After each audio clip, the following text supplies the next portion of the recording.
Barang siapa yang beribadah kepada Allah dengan tujuan duniawi, nah, dengan tujuan dunia, orang bersedekah tujuan supaya dipuji, dia sembahyang dengan tujuan disanjung orang,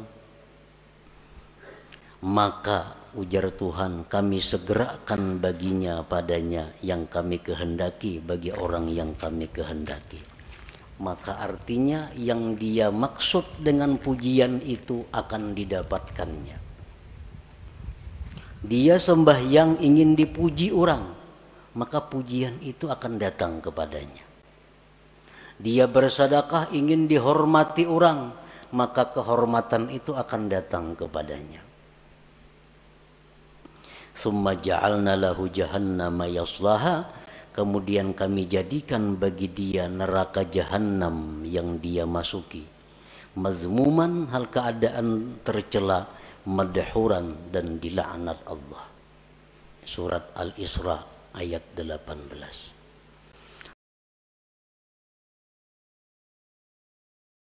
Nah, artinya orang yang beramal ibadah dengan tujuan dunia, tidak karena Allah, bukan hanya kada diterima oleh Allah, tetapi disiksa. Faqad bayyanallahu ta'ala fi hadhil ayah anna man 'amila li ghairi wajhillah fala thawaba lahu fil akhirah wa ma'wahu jahannam. Sungguh menjelaskan Allah pada ini ayat, barang siapa yang beramal bukan karena Allah, tidak ada pahala baginya di akhirat dan tempatnya adalah jahannam.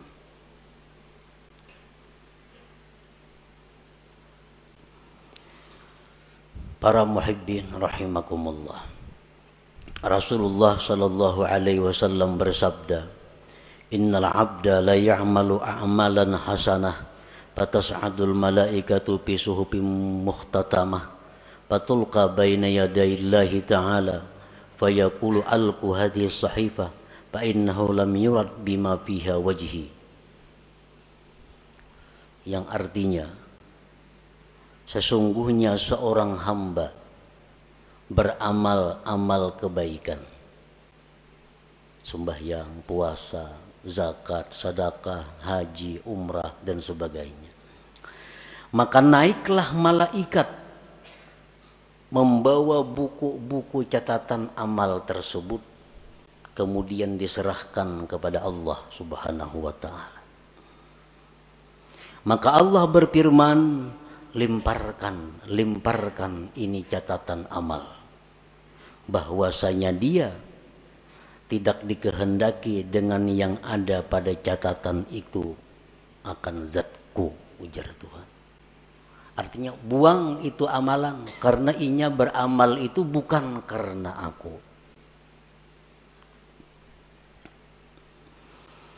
Waqala Rasulullah sallallahu alaihi wasallam, idza kana akhiruz zaman sarat ummati thalasa firaq, firqatun ya'budunallaha khalisa wa firqatun ya'budunallaha riya'a wa firqatun ya'budunallaha liyastaqilu bihin nas.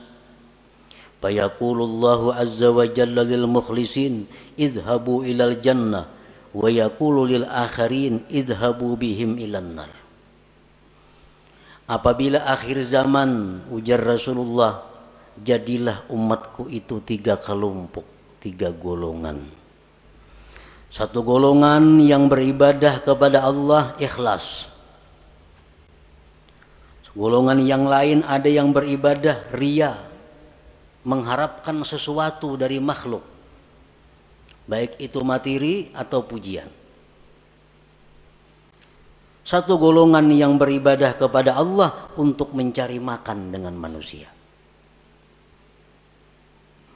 Allah berfirman pada hari kiamat, bagi orang-orang yang ikhlas, masuklah kalian ke dalam surga. Dan Allah berfirman bagi yang lainnya, pergilah dengan mereka itu ke dalam api neraka. Nah, para muhibbin rahimakumullah, dengan dalil-dalil ini jelas bahwasanya ikhlas itu adalah satu kewajiban yang mesti ada dalam setiap amal ibadah. Tanpa ikhlas, amal ibadah itu tersia-sia dan kita pun akan disiksa oleh Allah Subhanahu wa ta'ala. Nah, para muhibbin rahimakumullah, dengan demikian kita wajib belajar apa itu ikhlas. Dan kita wajib berusaha untuk bisa mendapatkan ikhlas itu, agar kita menjadi orang yang selamat di akhirat nanti. Nah, berbagai macam pendapat para ulama tentang ikhlas itu apa. Satu syekh mengatakan ikhlas itu ini. Ada lagi imam ini mengatakan ikhlas itu macam ini. Ada lagi seorang guru menyatakan ikhlas itu macam ini. Nah, kita ambil dari sekian banyak pendapat tentang ikhlas itu satu pendapat daripada para imam-imam itu. Al-ikhlasu ala salasi darajat. Ikhlas itu 3 tingkat. 3 tingkatan. Yang pertama disebut darajatil awam. Ikhlas tingkatan orang awam. Ini ikhlas sudah ada punya harga di sisi Allah, walaupun murah daripada tingkatan yang berikutnya, tapi sudah dihargai oleh Allah. Kita beribadah sembahyang, kita pakai ikhlas orang awam, itu sudah berharga, cuma harganya lebih murah dibanding ikhlas tingkatan-tingkatan yang berikutnya. Nah, ikhlas orang awam ini artinya adalah ifradul haq fi kasdil ibadah ma'a talabil huzuzid dunyawiyyati wal ukhrawiyyah ka hifzil badan wal mal wa sa'atir rizq wa dukhulil jannah wan najati minan nar. Ikhlasnya orang awam itu adalah mengesahkan Tuhan pada tujuan ibadah. Memang inya beribadah itu tujuannya adalah semata-mata karena Allah. Tidak ada karena yang lain. Nah, inya sembahyang karena Allah. Tetapi beserta meminta, menuntut bahagian-bahagian duniawi dan ukhrawi. Inya sembahyang karena Allah. Di samping itu, mudahan diluaskan Allah rezeki, mudahan dipeliharakan Allah harta nang ada, mudahan mati masuk ke surga, mudahan terhindar daripada api neraka contohnya. Nah, ini sudah ikhlas untuk golongan orang-orang awam. Inya berzakat tunya karena disuruh Allah, perintah Allah. Tetapi ini ada minta kepada Allah. Dengan berzakat ini dia minta kepada Allah agar hartanya bertambah, hartanya terpelihara, hidupnya selamat dunia dan akhirat.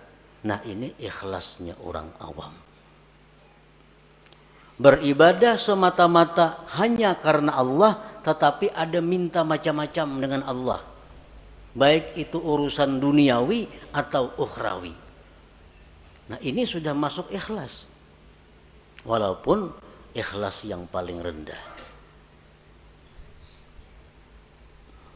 Kita membaca surat Waqiah umpamanya, membaca surah Waqiah karena Allah, tapi ada harapan mudah-mudahan diluaskan Tuhan rezeki. Nah, itu ikhlas ngarannya, tapi ikhlas tingkatan orang awam. Ini membaca surat Tabarak, Suratul Muluk karena Allah, tapi mudah-mudahan dalam kubur selamat, Nah, ini ikhlas, tapi derajatnya bukan derajat yang tinggi.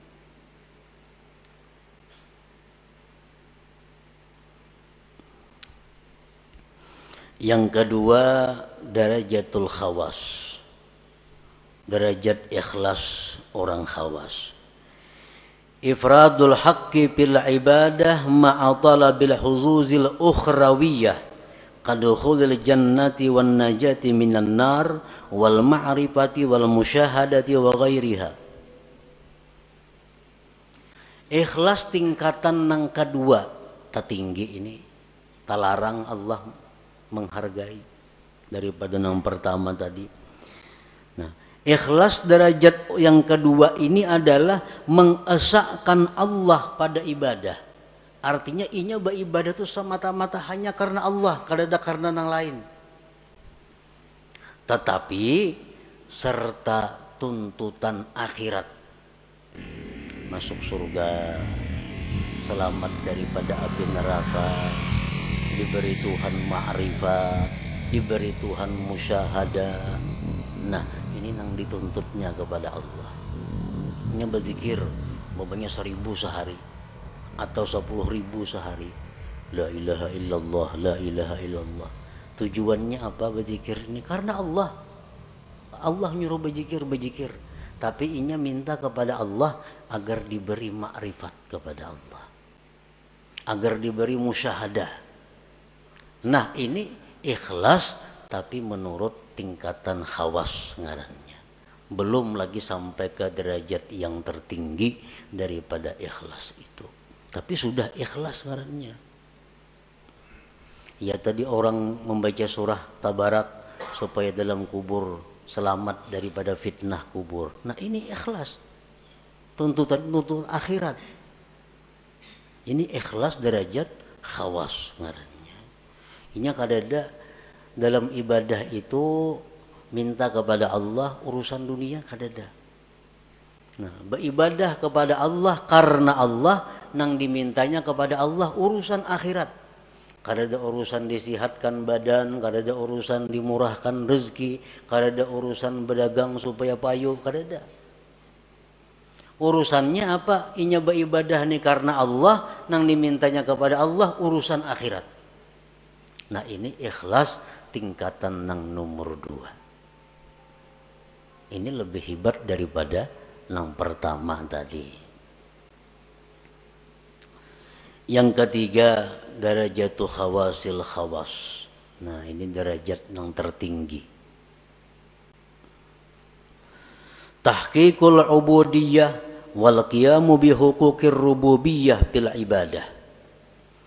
Dia beribadah itu semata-mata memantapkan kehambaannya dan mendirikan dengan hak Tuhannya. Aku beribadah ini semata-mata karena Allah dan aku ini adalah hamba Allah, titik. Perkara masuk surga, perkara neraka itu kada tahu urusannya. Nah, inya berzikir karena menjunjung perintah Allah, habis ingat situ. Inya sembahyang, aku semata-mata menjunjung perintah Tuhan karena aku nih hamba, aku mesti sembahyang. Habis ingat situ. Kadada macam-macam lawan Tuhan tuh kehendak permintaan kadada. Nah, inilah derajat ikhlas yang tertinggi itu. Nah, para muhibbin rahimakumullah. Jadi apapun di antara derajat ikhlas yang 3 macam itu, apabila ada di dalam amal ibadah kita, maka amal ibadah kita itu sudah hidup, sudah punya roh.